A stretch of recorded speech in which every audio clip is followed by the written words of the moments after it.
నమస్కారం BTV news కి స్వాగతం. ఈనాటి ముఖ్యాంశాలు. జనాభా పెరుగుదలను తాను సమర్థిస్తున్నానని ఏపీ సీఎం చంద్రబాబు వ్యాఖ్య. పరిస్థితుల ఆధారంగా సరైన నిర్ణయాలు తీసుకోవాలని సూచన. నేడు ఏ దేశంలో జనముంటే వారికే ఎక్కువ గౌరవమని ఉద్ఘాటన. హిందీ భాష యొక్క ప్రాముఖ్యతను నొక్కి చెప్పిన డిప్యూటీ సీఎం పవన్ కళ్యాణ్. వ్యాపారాలకేమో హిందీ కావాలి, మరి హిందీ నేర్చుకోవడానికి ఇబ్బంది ఏంటి అని ప్రశ్నించిన పవన్. కోరమండల్ రైల్లో గంజాయి కలిగి ఉన్న 2 నిందితుల్ని పట్టుకున్న రైల్వే పోలీసులు. ఆపరేషన్ ప్లస్ అవుట్ లో భాగంగా గంజాయి, కొకైన్ తదితర మాదక ద్రవ్యాలను తరిమి కొట్టడమే లక్ష్యంగా పోలీసు శాఖ పనిచేస్తుందని రైల్వే డీఎస్పీ జి రత్నరాజు వెల్లడి. దుర్గగుడి అభివృద్ధి కార్యక్రమాలపై ఈవో సీనా నాయక్ సమీక్ష. భక్తుల మౌలిక వసతులకి పెద్దపీట వేయాలని, అందుకు అనుగుణంగా వసతి సౌకర్యం కల్పించాలని ఇంజనీరింగ్ అధికారులకు ఈవో ఆదేశం. జనాభా పెరుగుదలని తాను సమర్థిస్తున్నానని ఏపీ సీఎం చంద్రబాబు వ్యాఖ్యానించారు. పరిస్థితుల ఆధారంగా సరైన నిర్ణయాలు తీసుకోవాలని సూచించారు. నేడు ఏ దేశంలో జనముంటే వారికే ఎక్కువ గౌరవమని ఉద్ఘాటించారు. మన దేశానికి బలమైన ఆర్థిక వ్యవస్థ వనరు జనాభానని సీఎం చంద్రబాబు అభివర్ణించారు. భారతదేశానికి బలమైన ఆర్థిక వనరు జనాభానని ఆంధ్రప్రదేశ్ ముఖ్యమంత్రి నారా చంద్రబాబు నాయుడు ఉద్ఘాటించారు. దేశం అంటే మట్టి కాదు, దేశం అంటే మనుషులోయ్ అని గురజాడ అప్పారావు చెప్పారని ముఖ్యమంత్రి గుర్తు చేశారు. ప్రపంచ జనాభా దినోత్సవ సదస్సులో సీఎం చంద్రబాబు పాల్గొని ప్రసంగించారు. ఏపీలో జనాభా పెరుగుదలపై ఫోకస్ చేశామని చెప్పుకొచ్చారు. గతంలో 2 పిల్లల కంటే ఎక్కువ మంది ఉంటే స్థానిక సంస్థల ఎన్నికల్లో పోటీ చేయడానికి వీలు లేదనే చట్టం తెచ్చారని గుర్తు చేశారు. ఈ రోజు తానే జనాభా పెరుగుదలని సమర్థిస్తున్నానని వ్యాఖ్యానించారు.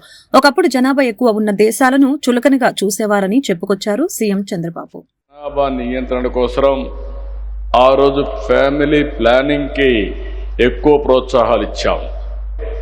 ఆ రోజు నేను 2 పిల్లల కంటే ఎక్కువ ఉంటే స్థానిక సంస్థల్లో పోటీ చేయడానికి అర్హత లేదని నేనే చట్టాన్ని తీసుకొచ్చాను. ఈరోజు మళ్ళీ వచ్చి జనాభా నియంత్రణ కాదు, జనాభా నిర్వహణ చేయాలి, దీనిపైన మీ సూచనలు ఇమ్మని ఈ సమావేశాలు అడిగామంటే అది మార్పు. జనాభా అనేది భారం కాదు, జనమే అతిపెద్ద ఆస్తిగా భావించే కాలం వచ్చింది. ఇప్పుడు భారతదేశం అగ్రరాజ్యాలతో పోటీ పడుతుంటే మన దేశంలో బలమైన మానవ వనరులే కారణం. ప్రపంచమంతా కూడా జనాభా తగ్గిపోయే పరిస్థితి వస్తూ ఉంది, బర్త్ రేట్ పడిపోయే పరిస్థితి వస్తూ ఉంది. ఏ దేశమైతే ఏజింగ్ ప్రాబ్లమ్స్ వస్తాయో ఆ దేశంలో గ్రోత్ ఆగిపోతుంది. 2047 వరకు డెమోగ్రఫిక్ అడ్వాంటేజ్ ఉంటుంది. అది కూడా సౌత్ ఇండియా వల్ల కాదు, బీహార్, యూపీ కొన్ని రాష్ట్రాల వల్ల, పెద్ద రాష్ట్రాల వల్ల. అయితే ఇది రాబోయే రోజుల్లో అక్కడ కూడా డిసడ్వాంటేజ్ వస్తుంది. హై చైల్డ్ రేరింగ్ ఎక్స్పెండిచర్, ఎడ్యుకేషన్కి, ఇండ్లకు, హెల్త్ కేర్కి ఎక్కువ ఖర్చు అవుతుంది. కాబట్టి మేము భరించలేమని చెప్పేవాళ్ళు హైయెస్ట్ 418 మంది వచ్చారు. ఈ 2 ప్రధాన కారణాలైనప్పుడు దీన్ని అధిగమించాలంటే inclusive growth rate, better living standards తప్ప వేరే మార్గం లేదు. ఆంధ్రప్రదేశ్ ఉప ముఖ్యమంత్రి పవన్ కళ్యాణ్ హిందీ భాష యొక్క ప్రాముఖ్యతను నొక్కి చెప్పారు. ఐటీ రంగంలో విజయం సాధించడానికి ఆంగ్లం ఎంత ముఖ్యమో దేశంలో ఎక్కువ మంది మాట్లాడే హిందీని నేర్చుకోవడం కూడా అంతే ప్రయోజనం ఉంటుందని ఆయన తెలిపారు. హైదరాబాద్ గచ్చిబౌలి బాలయోగి స్టేడియంలో ఏర్పాటు చేసిన రాజ్య భాషా విభాగ స్వర్ణోత్సవ వేడుకల్లో పవన్ కళ్యాణ్ మాట్లాడారు. దక్షిణ భారతీయ సినిమాల్లో 31% హిందీ డబ్బింగ్ ద్వారానే ఆదాయం వస్తుందని గుర్తు చేశారు. వ్యాపారానికి హిందీ అవసరమైనప్పుడు నేర్చుకోవడానికి వచ్చిన ఇబ్బంది ఏంటని ప్రశ్నించారు. राज्य भाषा विभाग की स्थापना के 50 वर्ष पूरे होने के उपलक्ष्य में आयोजित राज्य भाषा विभाग स्वर्ण जयंती समारोह के अवसर पर सबसे पहले मैं सरस्वती के पवित्र चरणों में नमन करता हूँ. मैं इस कार्यक्रम में शामिल होकर धन्य महसूस कर रहा हूँ. इसके लिए मैं माननीय प्रधानमंत्री श्री नरेंद्र मोदी जी का विशेष आभारी हूँ. उनकी हिंदी सेवा और सभी मातृभाषाओं के प्रति सम्मान भाव के लिए मैं हृदय से कृतज्ञ हूँ. मैं माननीय गृह मंत्री श्री अमित शाह जी का हार्दिक आभारी हूँ. मैं इस कार्यक्रम के मुख्य अतिथि माननीय केंद्रीय कोयला एवं खान मंत्री श्री किशन रेड्डी जी तथा राज्यसभा के उप सभापति महोदय श्री हरिवंश जी का हार्दिक स्वागत करता हूँ। मंच पर आसीन सभी गणमान्य अतिथियों, हिंदी शिक्षाविद प्रोफेसर माणिक्यांबा जी, प्रोफेसर अनंत कृष्णन जी, अंशली आर्या जी एवं सभागार में उपस्थित सभी लोगों का हार्दिक स्वागत करता हूँ।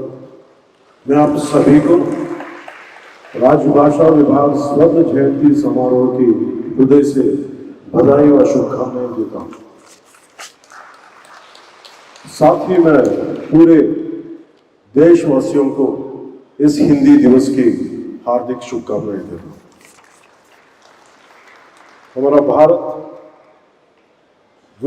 विविधताओं का देश है, अलग अलग संस्कृति और भाषाओं से बना है, लेकिन फिर भी हम एक हैं। और इसका सबसे बड़ा कारण है भाषा से जुड़ी हमारी एकता। वो कहते हैं ना, कोस कोस पर बदले पानी, चार कोस पे वाणी। ऐसा ही एक उदाहरण नॉर्थ ईस्ट में अरुणाचल प्रदेश का है, जहां 50 से ज्यादा ट्राइबल लैंग्वेज बोली जाती है, पर एक कॉमन भाषा के रूप में हिंदी उन्हें जोड़ती है। ఆపరేషన్ ప్లస్ అవుట్ లో భాగంగా గంజాయి, కొకైన్ తదితర మాదక ద్రవ్యాలను తరిమికొట్టడమే లక్ష్యంగా పోలీస్ శాఖ పనిచేస్తుందని రైల్వే డీఎస్పీ జి రత్నరాజు తెలిపారు. రైలు మార్గంలో గంజాయి సరఫరా జరుగుతుందన్న సమాచారంతో పటిష్టమైన నిఘా ఏర్పాటు చేశామని స్పష్టం చేశారు. తనిఖీలో కోరమండల్ రైల్లో గంజాయి చాక్లెట్లను కలిగి ఉన్న 2 నిందితుల్ని పట్టుకున్నట్లు చెప్పారు. గంజాయిపై పోలీస్ శాఖ ఉక్కుపాదం మోపుతోంది. రైలు మార్గాల ద్వారా గంజాయి సరఫరా జరుగుతుందన్న విశ్వసనీయ సమాచారం మేరకు రైలు మార్గాలపై అనుమానిత ప్రయాణికులపై పోలీసులు ప్రత్యేకంగా దృష్టి సారించారు. Eagle team, railway police, RPF సంయుక్తంగా రైళ్లలో తనిఖీలు నిర్వహించారు. కోరమండల్ రైల్లో గంజాయి కలిగి ఉన్న 2 నిందితుల్ని పట్టుకున్నారు. ఈ సందర్భంగా రైల్వే డీఎస్పీ జి రత్నరాజు మాట్లాడారు. ఆపరేషన్ ప్లస్ అవుట్ లో భాగంగా ఈగల్ టీం ఐజీ రవికృష్ణ ఆదేశాల మేరకు తనిఖీలు నిర్వహించామని తెలియజేశారు. కోరమండల్ రైల్లో తనిఖీలు చేయగా గంజాయి కలిగి ఉన్న 2 నిందితుల్ని పట్టుకున్నామని చెప్పారు. గంజాయిని చాక్లెట్ రూపంలో తయారు చేసి అమ్ముతున్నారని, చెన్నై వరకు రైల్లో ప్రయాణం చేస్తూ గంజాయి చాక్లెట్లు విక్రయింపు కొనసాగిస్తున్నారని అన్నారు. ఈ తనిఖీల్లో Satyanarayanapuram CI JV Ramana, eagle team inspector Dhanunjaya Naidu, RPF team పాల్గొన్నారు. మనకి లాస్ట్ 10 days నుంచి డీజీపీ గారు మనకి ఇచ్చినటువంటి ఇన్స్ట్రక్షన్స్ ఏంటంటే operation flush out. Operation flush out అంటే ఈ మన రాష్ట్రం నుంచి గంజాయిని, మత్తు పదార్థాలని, హెరాయిన్, కొకైన్ ఇటువంటి అన్నిటిని మన రాష్ట్రం నుంచి తరిమి కొట్టడం ఆపరేషన్ ఫ్లష్ అవుట్ అంటే. ఈ ప్రోగ్రామ్ మన ప్లాన్ చేశారు గౌరవ డీజీపీ గారు. ఆ డీజీపీ గారి ఉత్తర్వుల మేరకు మనం 1 week బ్యాక్ ఒక ఆపరేషన్ ఫ్లష్ అవుట్ అనేది మనం ప్రోగ్రామ్ టేకప్ చేయడం స్టార్ట్ చేసాం. ఇది మనకి ట్రైన్స్ లో ఎక్కువగా ఈ గంజాయి, మత్తు పదార్థాలు ఇవన్నీ కూడా ట్రాన్స్పోర్ట్ అవుతున్నాయని చెప్పి ఎక్కువగా మనకి సమాచారం ఉంది. దాని మేరకు ట్రైన్స్ లో ప్రయాణం చేసే వాళ్ళందరినీ చెక్ చేయడం, ఒక రాష్ట్రం నుంచి ఇంకో రాష్ట్రానికి ఎక్కువగా ఈ గంజాయి ట్రాన్స్పోర్ట్ అవుతాం, ఇవన్నీ మనం చూస్తున్నాం. ఆ నేపథ్యంలో మనం లాస్ట్ వీక్ ఇదే కోరమండల్ ఎక్స్ప్రెస్ లో మనం గంజాయి ట్రాన్స్పోర్ట్ జరగడం మనం గమనించాం. ఒక టీం ఏలూరు నుంచి మన ఐజీ అక్కి రవికృష్ణ గారి ద్వారా ఆధ్వర్యంలో ఒక టీం ఏలూరు నుంచి ఇక్కడ వరకు ట్రావెల్ చేసి అన్ని కంపార్ట్మెంట్లు చెక్ చేసి ఆ గంజాయిని ట్రాన్స్పోర్ట్ చేస్తున్నటువంటి ముద్దాయిని పట్టుకోవడం జరిగింది. ఈ గంజాయిని కూడా రా గంజాయిని ట్రాన్స్పోర్ట్ చేస్తుంటే అక్కడ దొరికిపోవడం జరుగుతుంది. కాబట్టి వాళ్ళు టెక్నికల్ గా ఏం చేశారంటే ఈ గంజాయిని మెల్ట్ చేసి ఒక చాక్లెట్ రూపంలో తయారు చేసి ఆపరేషన్ ఒకటి స్టార్ట్ చేసాం. ఆపరేషన్ ఫ్లష్ అవుట్ లో దానిలో లా అండ్ ఆర్డర్ పోలీస్ వారు, GRP, RPF plus eagle team వారి ఆధ్వర్యంలో మనందరం కూడా ఇవన్నీ ఆపరేషన్ టేకప్ చేస్తున్నాం. అదే మాదిరి ఈవేళ కూడా మనకి కోరమండల్ ఎక్స్ప్రెస్ లో ఈ 4 ఆర్గనైజేషన్లు ఉన్నటువంటి టీము ఏలూరులో బయలుదేరి ఈ కోరమండల్లో చెక్ చేయడం జరిగింది. ఆ చెక్కింగ్స్ లో మనం ఒక ముద్దాయిని పట్టుకో. భక్తుల మౌలిక వసతులకి పెద్దపీట వేయాలని, అందుకు అనుగుణంగా వసతి సౌకర్యం కల్పించాలని దుర్గగుడి ఈవో సీనా నాయకు ఇంజనీరింగ్ అధికారులకు తగు ఆదేశాలు జారీ చేశారు. వచ్చే దసరా మహోత్సవాన్ని దృష్టిలో పెట్టుకుని జరుగుతున్న పనులు వేగవంతం చేయాలని అధికారులకు దిశానిర్దేశం చేశారు. శ్రీ దుర్గా మల్లేశ్వర స్వామి వారి దేవస్థానంలో జరుగుతున్న అభివృద్ధి కార్యక్రమాలపై కార్యనిర్వహణాధికారి వికే సీనా నాయకు మహామండపం 4వ అంతస్తులో ఉన్న వారి చాంబర్ నందు శుక్రవారం ప్రత్యేక సమావేశం నిర్వహించడం జరిగింది. ఈ సమావేశంలో ఇంజనీర్లు, గుత్తేదారులు, దాతలు పాల్గొనగా రాబో దసరా మహోత్సవాన్ని దృష్టిలో పెట్టుకుని జరుగుతున్న పనులు అన్నదానం బిల్డింగ్, లడ్డూ పోర్టు building, elevated queue complex, hill protection పనులు, పూజా మందిరములు, యాగశాల మొదలగు పనులు వేగవంతం చేయాలని దిశానిర్దేశం చేశారు. మీటింగ్ తదుపరి పనులు జరుగు విధానంపై క్షేత్రస్థాయిలో తనిఖీలు చేశారు. ఈ కార్యక్రమంలో యాగశాల నిర్మాణదాత సంగ నరసింహారావు, ఆలయ ఎగ్జిక్యూటివ్ ఇంజనీర్ కోటేశ్వరరావు, ఇంజనీరింగ్ సిబ్బంది తదితరులు పాల్గొన్నారు. అభివృద్ధి సంక్షేమాన్ని సమానంగా ముందుకు తీసుకువెళ్తున్న ఘనత ముఖ్యమంత్రి చంద్రబాబుకి దక్కుతుందని విజయవాడ తూర్పు ఎమ్మెల్యే గద్దె రామ్మోహన్ రావు తెలిపారు. సూపర్ 6 హామీలను ఒక్కొక్కటిగా అమలు చేస్తూ ఉండటంతో ప్రజల సంతోషం వ్యక్తం చేస్తున్నారని తెలిపారు. విజయవాడ తూర్పు నియోజకవర్గం 4వ డివిజన్ వెటర్నరీ కాలనీ పార్కు పక్కన రోడ్లో సుపరిపాలనలో తొలి అడుగు కార్యక్రమంలో ఎమ్మెల్యే గద్దె రామ్మోహన్ పాల్గొన్నారు. అనంతరం రోడ్డు పనులకు కొబ్బరికాయ కొట్టి శంకుస్థాపన చేశారు. ఈ సందర్భంగా మీడియాతో మాట్లాడుతూ ఇంటింటికి వెళ్లి ఏడాది కాలంలో ప్రభుత్వం చేసిన అభివృద్ధి సంక్షేమ కార్యక్రమాలను ప్రజలకు వివరిస్తూ కరపత్రాలను పంపిణీ చేశామని చెప్పారు. ప్రజలతో మాట్లాడి వారి సమస్యల్ని అడిగి తెలుసుకోవడంతో పాటు ఏడాది కూటమి పాలనపై అభిప్రాయాన్ని అడిగి తెలుసుకున్నారు. సుపరిపాలనలో తొలి అడుగు కార్యక్రమానికి ప్రజల నుంచి విశేష స్పందన వస్తుందని తెలిపారు. గత 5 ఏళ్ల వైసీపీ అరాచక పాలన చూసి విసిగిపోయిన ప్రజలు కూటమి నాయకులను అఖండ మెజారిటీతో గెలిపించారని ఆయన గుర్తు చేశారు. అనేకమైన రోడ్లు, రకరకాల అభివృద్ధి కార్యక్రమాలు, విజయవాడ నగరంలో రోడ్లే కాకుండా విజయవాడ నగరానికి వచ్చే రోడ్లు, రూరల్ రోడ్లు కూడా టేకప్ చేసి అందరం ఎంపీ గారి నాయకత్వంలో శాసనసభ్యులు గాని లేదా కార్పొరేటర్లు గాని అందరూ కూడా విజయవాడకి సమగ్రమైన రూపం తీసుకురావాలి. విజయవాడ భారతదేశంలోనే ఉన్నతమైన పట్టణంగా తీర్చిదిద్దడానికి కావాల్సిన వసతులన్నీ కల్పించాలి. దానిలో ప్రత్యేకంగా under ground drainage, Storm water drainage, రోడ్లు ఇవన్నీ కూడా కల్పించాలి. కొండ ప్రాంతం వాళ్ళకి ప్రతి ఒక్క మెట్టుకి రైలింగ్ కట్టాలి. వాళ్ళకి మంచినీళ్ళ సౌకర్యం ఇప్పించాలి. దీనికోసం నారా చంద్రబాబు నాయుడు గారు అనేకమైన మీటింగ్లు ఏర్పాటు చేసి ఆ మీటింగ్లో డిపిఆర్ తయారు చేయించి అతి తొందరలో దానికి ఎన్ని వేల కోట్లు రిక్వైర్మెంట్ అన్ని వేల కోట్లు శాంక్షన్ చేయడానికి చంద్రబాబు సిద్ధంగా ఉన్నారు. అంటే ఆయన విజయవాడ నగరం మీద ఈ రోజు కాదు 2014 నుంచి ప్రత్యేకమైన శ్రద్ధ చూపించారు. అందరూ కూడా స్థానికులందరూ కూడా గమనించుకోవాల్సింది ఏంటంటే ఎప్పుడు కూడా ప్రభుత్వం నుంచి కార్పొరేషన్కి సపోర్టు, ఫైనాన్స్ సపోర్టు ఉండాల్సిన అవసరం లేదు. ఎందుకంటే స్వయం ప్రతిపత్తికి నగరం మనం కట్టే శిస్తుల ద్వారానే అభివృద్ధి పరచుకోవాలి. కానీ విజయవాడ నగరం రాజధాని అని చెప్పిన తర్వాత దానికి కొన్ని సపోర్ట్ కావాలని చెప్పి ఆయన ప్రతి సంవత్సరం కూడా 250 కోట్లు ఇచ్చిన రోజులు ఉన్నాయి, 600 కోట్లు ఇచ్చిన రోజులు ఉన్నాయి, 150 ఇచ్చిన రోజులు, ఏదో రకంగా ప్రతి బడ్జెట్లోనూ సపోర్ట్ చేశారు. మన దురదృష్టం లాస్ట్ 5 సంవత్సరాలు జగన్మోహన్ రెడ్డి గారి పాలనలో ఒక్క 150 కోట్లు మొట్టమొదటి సంవత్సరం అనౌన్స్ చేశాడు, కానీ డబ్బులు రాలేదు. విద్యార్థులకు పెట్టే మధ్యాహ్న భోజన పథకంలో నాణ్యతాపరమైన లోపాలు ఉంటే సహించేది లేదని మాజీ కార్పొరేటర్, తెలుగు మహిళా జిల్లా నాయకురాలు పైడి తులసి అన్నారు. విద్యార్థులు విద్యతో పాటుగా ఆరోగ్యానికి సైతం పెద్దపీట వేయాలని ప్రభుత్వం కృషి చేస్తుందని తెలిపారు. ఆ క్రమంలో రాష్ట్ర ప్రభుత్వం ప్రతిష్టాత్మకంగా అన్ని ప్రభుత్వ పాఠశాలల్లో డొక్కా సీతమ్మ మధ్యాహ్న బడి భోజన పథకాన్ని అమలు చేస్తుందని చెప్పారు. అటువంటి మధ్యాహ్న భోజన పథకం అమలు సక్రమంగా లేకపోతే సంబంధిత బాధ్యులపై చర్యలు తీసుకుంటామని తెలిపారు. రాష్ట్ర ప్రభుత్వ విప్, సెంట్రల్ శాసనసభ్యులు బోండా ఉమామేశ్వరరావు ఆదేశాలతో 62వ డివిజన్ పుచ్చేపల్లి సుందరయ్య నగరపాలక సంస్థ ఉన్నత పాఠశాలలో మధ్యాహ్న భోజన పథకం అమలు తీరుని డివిజన్ టీడీపీ కమిటీ నాయకులతో కలిసి పైడి తులసి పరిశీలించారు. ముందుగా మధ్యాహ్న భోజన పథకంలో రోజువారీ మెనూని ఏ విధంగా అమలు జరుగుతుంది అని విద్యార్థులను అడిగి తెలుసుకున్నారు. విద్యార్థులకి భోజనాలు పెట్టడానికి ముందుగా తాను టీడీపీ నాయకులతో కలిసి పైడి తులసి భోజనం చేసి పదార్థాలు నాణ్యతగా ఉండటంతో విద్యార్థులకి పెట్టమని చెప్పినట్లు తెలిపారు. ఈ సందర్భంగా పైడి తులసి మాట్లాడారు. ప్రతిరోజు విద్యార్థులకి పెట్టే ఆహార పదార్థాలని ముందుగా ఉపాధ్యాయులు చూసి ఆ తర్వాతే విద్యార్థులకి పెట్టాలని సూచించడం జరిగింది. ఎమ్మెల్యే బోండా ఉమామేశ్వరరావుకి ఫిర్యాదు అందడంతో తాము పరిశీలనకు వచ్చినట్లు ఈ సందర్భంగా తెలిపారు.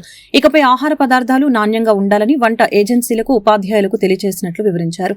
కార్యక్రమంలో డివిజన్ టీడీపీ అధ్యక్షులు కృష్ణారావు, ప్రధాన కార్యదర్శి మరియబాబు తదితరులు పాల్గొన్నారు.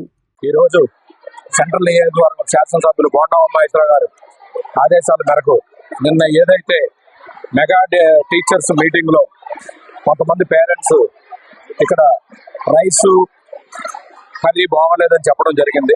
దాన్ని తక్షణమే ఎమ్మెల్యే గారు స్పందించి మరి ఎప్పుడు నిరంతరం పర్యవేక్షణలో భోజనం బాగుంటుందా లేదా మనం తినిన తర్వాతే పిల్లలకు పెట్టాలని ఆదేశాలు చెప్పడం జరిగింది. మరి ఆ కార్యక్రమంలో భాగంగా ఇవాళ డివిజన్ కమిటీ ప్రెసిడెంట్ గారు కానీ, సెక్రటరీ గారు, నేను కానీ, మా డివిజన్ కమిటీ కానీ వచ్చి మేము కూడా రైస్ని పరిశీలించాం. కొద్దిగా నిన్నటి మీద వాళ్ళ మార్పు వచ్చింది. ఇంకా రాను రైస్ బాగుండాలని చెప్పడం జరిగింది. మరి ఈ రోజు అయితే పప్పు కానీ గుడ్డు కానీ బాగుంది. రైస్లో కొద్దిగా మార్పు ఉంది, చెక్ చేసాం. మరి ఇక పిల్లలకి ప్రాబ్లం లేకుండా నిరంతరం టీచర్లని పరిరక్షణ ఉంచి ఆల్రెడీగా వాళ్ళు తిని చెక్ చేసిన తర్వాతే పిల్లలకి పెట్టాలని ఆదేశం ఇవ్వడం జరిగింది.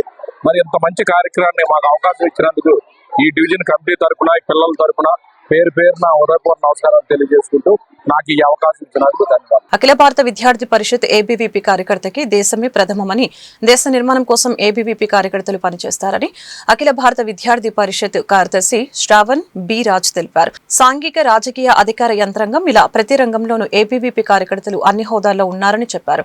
విద్యా సంస్థల్లో విద్యార్థులు ఎదుర్కొంటున్న సమస్యల్ని పరిష్కరించడంలో ఏబీవీపీ కార్యకర్తలు ఎప్పుడూ ముందుంటారని చెప్పారు. అఖిల భారత విద్యార్థి పరిషత్ ఏబీవీపీ 77వ ఆవిర్భావ దినోత్సవం నగరంలో ఘనంగా నిర్వహించారు. విజయవాడ మొగల్రాజపురంలోని పీబీ సిద్ధార్థ కళాశాల ఆడిటోరియం నుంచి ఈట్ స్ట్రీట్ వరకు భారీ ర్యాలీ నిర్వహించారు. తొలుత పీబీ సిద్ధార్థ కళాశాల మైదానంలో ఏబీవీపీ పతాక ఆవిష్కరణ కార్యక్రమం నిర్వహించారు. ఈ ర్యాలీకి నగరంలోని వివిధ కళాశాలలకు చెందిన విద్యార్థులు భారీ సంఖ్యలో పాల్గొన్నారు. ఈ సందర్భంగా శ్రావణ్ రాజ్ మాట్లాడారు. భారతదేశంలో అతిపెద్ద విద్యార్థి సంఘం ఏబీవీపీ అని పేర్కొన్నారు. 77 సంవత్సరాల క్రితం 5గురితో ఢిల్లీ యూనివర్సిటీలో ప్రారంభమైందని, గత విద్యా సంవత్సరానికి 6 మిలియన్లకు చేరుకుందని తెలియజేశారు. అలాగనే విద్యా సంస్థల్లో విద్యార్థులు ఎదుర్కొంటున్న సమస్యల్ని పరిష్కరించడంలో సంస్థ ఎప్పుడు ముందుంటుందని తెలియజేశారు. ఏబీవీపీ ఆవిర్భావ దినోత్సవాన్ని పురస్కరించుకుని నిర్వహించిన ర్యాలీకి విద్యార్థులు భారీగా తరలిరావడం ఆనందించదగ్గ విషయమని చెప్పారు. ఏబీవీపీ రాష్ట్ర కార్యదర్శి వెంకట గోపి మాట్లాడుతూ ఏబీవీపీ ప్రపంచంలో అతిపెద్ద విద్యార్థి సంఘంగా ఎదిగిందని చెప్పారు. విద్యార్థులను ఏకం చేసి నేషన్ ఫస్ట్ సెల్ఫ్ నెక్స్ట్ అనే నినాదంతో స్థాపించడం జరిగిందని తెలియజేశారు. విద్యార్థులకు అండగా నిలుస్తూ విద్యార్థి సమస్యలపై పోరాడుతూ వాటి పరిష్కారానికి కృషి చేస్తుందని అన్నారు. నమస్కారం, నా పేరు వెంకట గోపి, ఏబీవీపీ ఆంధ్రప్రదేశ్ రాష్ట్ర కార్యదర్శి. ముందుగా నా తోటి ఈ దేశంలో ఉన్నటువంటి విద్యార్థులందరికీ కూడా జాతీయ విద్యార్థి దినోత్సవ శుభాకాంక్షలు. ఏబీవీపీ 1949 జూలై 9వ తారీఖున ఢిల్లీ యూనివర్సిటీలో ప్రారంభించబడిన తర్వాత నుంచి ఇప్పటికీ 77 సంవత్సరాలు గడుస్తుంటే ఈరోజు ఏబీవీపీ ప్రపంచంలోనే అతిపెద్ద విద్యార్థి సంఘంగా ఎదగలిగింది. ఏదో పెట్టినప్పుడు విద్యార్థి సంఘం ప్రపంచంలో అతిపెద్దగా ఎదుగుతుందని ఊహించి పెట్టలేదు. విద్యార్థులందరినీ ఏకం చేసి నేషన్ ఫస్ట్ సెల్ఫ్ నెక్స్ట్ అనే ఈ ఐడియాలజీతో ముందుకెళ్ళాలి, అందరం కూడా దేశం ప్రథమం అనే భావంతో ముందుకెళ్లాలని ఏబీవీపీ స్థాపించడం జరిగింది. ఏబీవీపీ యొక్క మూలాలు జ్ఞానం, శీలం, ఏకత. ఈ మూడు ఎప్పుడైతే విద్యార్థిలో ఉంటాయో, మూడు ఎప్పుడైతే విద్యార్థి ఇన్కల్కులేట్ అవుతాయో అప్పుడే భారతదేశం విశ్వగురువుగా మారిద్దని ఏబీవీపీ నమ్ముతుంది. దేశం కూడా ప్రథమంగా విద్యార్థులు పెట్టుకోవాలని ఏబీవీపీ ప్రయత్నిస్తూ ఉంది.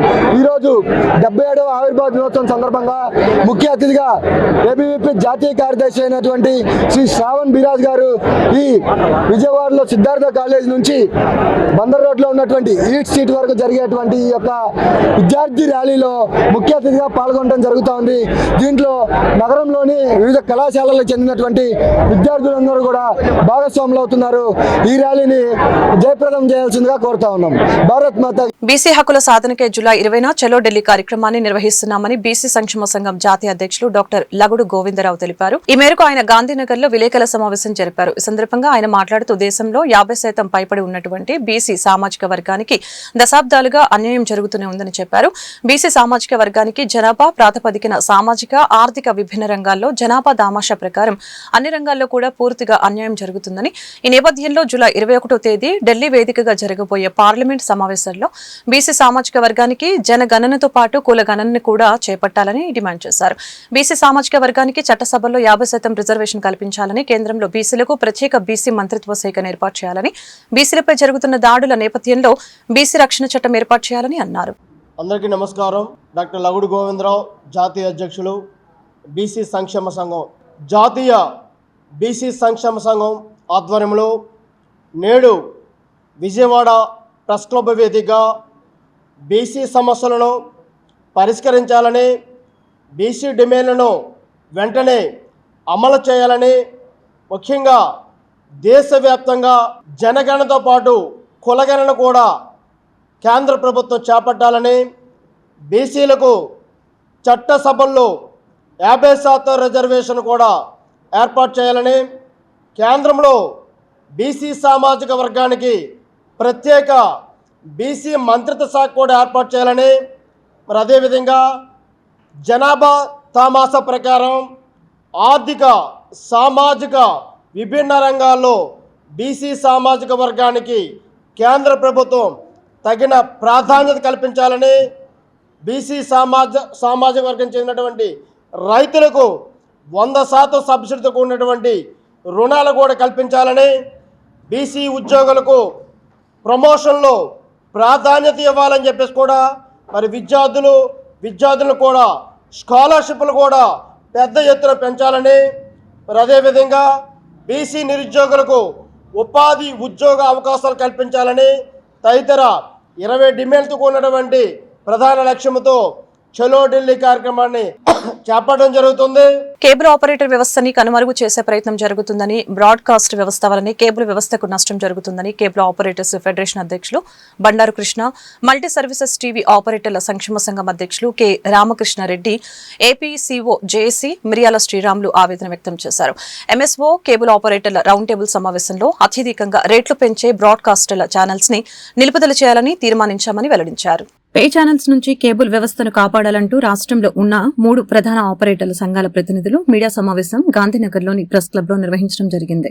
ఈ సమావేశంలో కేబుల్ ఆపరేటర్స్ ఫెడరేషన్ అధ్యక్షులు Bandaru Krishna, multi services TV ఆపరేటర్ల సంక్షేమ సంఘం అధ్యక్షులు కె రామకృష్ణారెడ్డి, ఏపీసీఓ జేఏసీ మిరియాల శ్రీరాములు పాల్గొని మాట్లాడారు.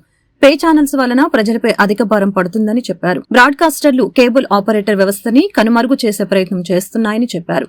బ్రాడ్కాస్ట్ వ్యవస్థ వల్లనే కేబుల్ వ్యవస్థకు నష్టం జరుగుతుందని చెప్పారు. కేబుల్ వ్యవస్థ కేంద్ర రాష్ట్ర ప్రభుత్వాలకు 100 కోట్ల రూపాయలు పన్నుల రూపంలో చెల్లిస్తుందని, కేంద్ర రాష్ట్ర ప్రభుత్వాలు కేబుల్ వ్యవస్థను వసూలు రంగంగా చేస్తున్నాయని చెప్పారు. ఈ నేపథ్యంలో ఎంఎస్ఓలతో కేబుల్ ఆపరేటర్ల రౌండ్ టేబుల్ సమావేశం నిర్వహించామని, అత్యధికంగా రేట్లు పెంచి చెల్లించాలని ఒత్తిడి చేస్తున్న బ్రాడ్కాస్టర్ ఛానల్స్ ని నిలుపుదల చేయాలని తీర్మానం చేశామని అన్నారు. ప్రభుత్వం పే ఛానల్స్ నుంచి తమను కాపాడాలని, సామాన్య ప్రజలకు అధిక భారాన్ని తగ్గించాలని కోరారు. కార్యక్రమంలో 3 ప్రధాన ఆపరేటర్ల సంఘాల ముఖ్య ప్రతినిధులు పాల్గొన్నారు. ఫైబర్ నెట్ ఆపరేటర్ ఫెడరేషన్ అధ్యక్షుల్ని, అలాగే మల్టీ సర్వీసెస్ అధ్యక్షులు కృష్ణారెడ్డి గారు, జేఏసీ కరీంనగర్ చైర్మన్ గారు మన శ్రీరామ్ గారు, ఆంధ్ర రాష్ట్ర ప్రదేశ్లో కేబుల్ ఆపరేటర్ల సంక్షేమ సంఘాల తరపు నుంచి ఈరోజు ఎంఎస్ఓలతో ఒక రౌండ్ టేబుల్ సమావేశం నిర్వహించడం జరిగింది. ప్రస్తుతం ముఖ్యంగా ఉన్నట్టు సమస్య పే ఛానల్స్ యొక్క రేట్ల పెంపు వల్ల ఇటు కేబుల్ ఇండస్ట్రీలో ఆపరేటర్ వ్యవస్థలకు జరుగుతున్న నష్టాన్ని, అలాగే ఈ వ్యవస్థలో ఆపరేటర్ అన్న వాళ్ళు కనుమరుగైపోయే పరిస్థితిని, ఇప్పుడు ఉన్నటువంటి ఈ ఆవేదనలన్నింటినీ కూడా సదరు ఎంఎస్ఓల ద్వారాగా బ్రాడ్కాస్టర్లందరికీ తెలియజేయడం కోసం ఈ సమావేశం ఏర్పాటు చేసి ఇవాళ వాళ్ళకి తెలియజేయడం జరిగింది. ముఖ్యంగా 1980 దశకంలో ఇంటింటికి సినిమాల ప్రచారం చేస్తూ కేబుల్ ద్వారాగా మొదలుపెట్టిన ఈ స్వయం ఉపాధి కేబుల్ కుటుంబ వ్యవస్థని ఈరోజు వేలాది ఛానల్స్తో లక్షలాది మంది దీని మీద జీవనోపాధి పొందేలాగా వందలాది కోట్ల రూపాయలు కేంద్ర రాష్ట్ర ప్రభుత్వాలకి జిఎస్టీ ట్యాక్స్ రూపంలో చెల్లించే స్థాయికి ఎదిగిన ఈ వ్యవస్థని మూలస్తంభం అయినటువంటి కేబుల్ ఆపరేటర్ని ఈరోజు ఈ వ్యవస్థలో అన్హెల్దీ కాంపిటీషన్ వల్ల ఒక అనాలోచితంగా కొంత బ్రాడ్కాస్టర్లు వాళ్ళ యొక్క పే ఛానల్స్ యొక్క రేట్లని ట్రాయిలో ఉన్నటువంటి లొసుగులను ఆధారంగా చేసుకుంటూ నిరంకుశంగా పెంచుకుంటూ ప్రతి ఏడాది దాన్ని మాపే వృద్ధి కస్టమర్లకి మమ్మల్ని దూరం చేసే విధానం మేము పూర్తిగా ఈ సమావేశ సందర్భంగా ఖండిస్తున్నామండి. ఎన్నో ఏళ్ళ నుంచి ఆపరేటర్ వ్యవస్థ అన్నదానికి గుర్తింపు లేకుండా దీనిపై వచ్చే వ్యవస్థలో ఈ రోజుకి కూడా కేంద్ర రాష్ట్ర ప్రభుత్వాలు ఒక ట్యాక్స్ని వసూలు చేసే రంగంగా కేబుల్ రంగాన్ని గుర్తిస్తున్నారు తప్ప, మనం దీని వివరాల్లోకి వెళ్తే నేటికి కూడా సంవత్సరానికి ఒక కేబుల్ ఇండస్ట్రీయే దాదాపు 2500 కోట్ల టర్నోవర్ చేస్తూ దాదాపు 200 కోట్ల పైనే ట్యాక్స్ రూపంలో గవర్నమెంట్కి చెల్లిస్తున్న సందర్భం. అలాగే ఇదే బుల్లితెర టీవీని బేస్ చేసుకుని హోమ్ ఎంటర్టైన్మెంట్ అన్న కాన్సెప్ట్లో ఈ రంగంలో ఇతర రంగాలైనటువంటి డిటిహెచ్ కానివ్వండి, లేకపోతే ఇంటర్నెట్ సర్వీస్ ప్రొవైడర్స్ కానివ్వండి, దీనికి ఛానల్స్లో వేసే యాడ్స్ రూపేనా ఇవన్నిటిని కూడా క్యాల్కులేట్ చేసుకుంటే ఒక్క ఆంధ్ర రాష్ట్రంలోనే దాదాపు 6,000 కోట్ల రూపాయల బిజినెస్ ఈ సంవత్సరానికి జరిగే వాతావరణం, దీనికి 500 కోట్ల పైనే ట్యాక్స్ రూపంలో చెల్లిస్తున్న స్వయం ఉపాధి కుటీర పరిశ్రమలాగా మేము డెవలప్ చేసుకున్న ఈ కేబుల్ ఇండస్ట్రీని ఇవాళ అనాలోచితంగా ఎవరి స్వార్థానికి వాళ్ళు రేట్లు పెంచుకుంటూ ఆ పెంచిన రేట్లని తీసుకొచ్చి ఆపరేటర్ల మీద రుద్ది మన కస్టమర్స్ మీద దాన్ని అధిక ధరలకు అమ్మాలని చెప్పేసి మా మీద ఒత్తిడి తీసుకురావడం, తద్వారా ఇదే సేమ్ లెవెల్ ఫీల్డ్ గ్రౌండ్లో అదే కంటెంట్ని అదే బ్రాడ్కాస్టర్లు వేరు ప్రసార మాధ్యమాలైన ఓటీటీ రంగం ద్వారా కానివ్వండి, ఇతర డిటిహెచ్ రంగం ద్వారా కానివ్వండి తక్కువ రేట్లకు ఇవ్వడం, ఇక్కడ అధిక రేట్లకి మాతో ఈ జనాల దగ్గర వసూలు చేయమని ప్రెజర్ చేయడం, తద్వారా మా కనెక్షన్స్ మాకు కోల్పోయి కస్టమర్లకు మేము దూరం అవడం, ఈ రంగం నుంచి కేబుల్ ఆపరేటర్లు అన్న వాళ్ళు పూర్తిగా కనుమరుగైపోయే పరిస్థితిని తీసుకురావడం అన్నదాన్ని మేము తీవ్రంగా ఖండిస్తూ గురు పౌర్ణమిని పురస్కరించుకుని శ్రీదేవి కళానాట్య మండలి ఆధ్వర్యంలో పలువురు సీనియర్ రంగస్థల కళాకారులని సత్కరించారు. ఈ సందర్భంగా ఉప్పులూరి లక్ష్మీనారాయణ రచించిన షిరిడి సాయిబాబా సచ్చరిత్ర పద్యనాటకాన్ని ప్రదర్శించారు. గురు పౌర్ణమి నాడు కళాకారులను సత్కరించుకోవడం అదృష్టంగా భావిస్తున్నామని శ్రీదేవి కళానాట్య మండలి ప్రతినిధి చింతలపాటి నాగేశ్వరరావు తెలిపారు. శ్రీదేవి కళానాట్య మండలి ఆధ్వర్యంలో గురు పౌర్ణమి వేడుకలు సాంప్రదాయబద్దంగా జరిగాయి. గాంధీనగర్లోని హనుమంతరాయ గ్రంథాలయ హాల్లో జరిగిన ఈ వేడుకల్లో పలువురు కళాకారులు జ్యోతి వెలిగించి ప్రారంభించారు. అనంతరం జాప్ ఉపాధ్యక్షుడు వెలివెల సత్యనారాయణ అధ్యక్షతన జరిగిన సభలో చింతలపాటి నాగేశ్వరరావు, శ్రీదేవి దంపతులు సీనియర్ కళాకారులను పుష్పమాల, దుస్సాల్వాతో జ్ఞాపికలతో ఘనంగా సత్కరించారు. షిరిడి సాయిబాబా సచ్చరిత్ర పద్యనాటక రచయిత ఉప్పులూరి లక్ష్మీనారాయణ, దర్శకుడు నిమ్మగడ్డ యేసు పాదంతో పాటు సీనియర్ కళాకారులు Jonnalagadda Jaganmohan Rao, Nibhanupudi Subbarao, S Venkateswararao, Muppala Veeranjaneyulu, Uppala Rajeswararao, K Ganesh Kumar, doctor PVN Krishna, Velivela Satyanarayana తదితరులు గురు పౌర్ణమి పురస్కారాలను పొందిన వారిలో ఉన్నారు.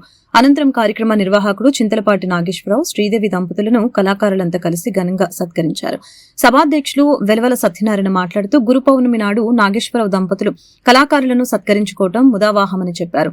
కళాకారులను సత్కరించాలన్న నాగేశ్వరరావు దంపతుల ఆకాంక్షను అభినందించారు. రచయిత ఉప్పులూరి లక్ష్మీనారాయణ మాట్లాడుతూ తాను రచించిన షిరిడి సాయిబాబా సచ్చరిత్ర పద్యనాటకాన్ని ప్రదర్శన రూపంలో చూడటం ఎంతో ఆనందాన్నిచ్చిందని తెలిపారు. అనంతరం సాయిబాబా సచ్చరిత్ర పద్యనాటక ప్రదర్శన కమనీయంగా సాగింది. రంగస్థలంపై విశేషాలు అనుభవం ఉన్న నటీనటులు సాయి సచ్చరిత్ర కళ్లకు కట్టిన రీతిలో ప్రదర్శించారు. నటీనటుల హావభావాలు, పద్యలాపనలు ప్రేక్షకుల కరతాళ ధ్వనులు అందుకున్నాయి. ఈ కార్యక్రమానికి వచ్చిన పెద్దలందరికీ, ఈ షిరిడి సాయిబాబా నాటకం రాసిన రచయితలు, మా గురువులు మరియు డైరెక్షన్ చేసిన యేసుపాదం గారికి, ఈ నాటకం ఇక్కడ పెట్టడానికి అవకాశం ఇచ్చిన భాషా సాంస్కృతిక పెద్దలకు, భాషా సాంస్కృతిక శాఖలు మన గుమ్మడి గోపాలకృష్ణ గారు, భాషా సాంస్కృతిక వీళ్ళందరూ మాకు అనుమతించడంతో నేను చేసుకుంది. ఈ నాటకం రాసి 8 సంవత్సరాల నుండి అది మరుగున పెట్టి 3 నెలల నుండి కఠోరమైన దీక్షతో ఈ నాటకాన్ని తయారు చేయడం జరిగింది. అది కేవలం నా భార్య సాయిబాబా భక్తురాలు, ఆమె కోరిక మేరకు నేను చేయడం జరిగింది. నేను గుమ్మడి కళాపీఠంలో ఒక హార్మోనిస్ట్గా పనిచేస్తున్నాను. వారి దగ్గర అనుమతి తీసుకుని మరి ఈ నాటకం తయారు చేయడం జరిగింది. తర్వాత నాకు ఈ నాటకంలో ఎంతోమంది కళాకారులు, దీనిలో క్యారెక్టర్లు చేస్తున్న ప్రతి ఒక్కరు కూడా ఎంతో సహకరించి ప్రతి ఒక్కరోజు కూడా రిహర్సల్కి ఆగకుండా వచ్చారు. తర్వాత నాకు వెంట ఉండి వెలివెల సత్యనారాయణ గారు, నేనున్నాను మీకేం భయం లేదన్నట్టు నాకెంతో ధైర్యం చెబుతూ ఈ నాటకాన్ని ప్రారంభించడం అయింది. ఈరోజు ఇక్కడికి వచ్చిన ప్రతి ఒక్కరూ సన్మానం జరిగిన పెద్దలందరికీ ప్రత్యేకమైన ధన్యవాదాలు తెలుపుతున్నాను. విలేకర మిత్రులకి, మీడియా మిత్రులకి ప్రత్యేకమైన ధన్యవాదాలు చెబుతున్నాం. నమస్కారం.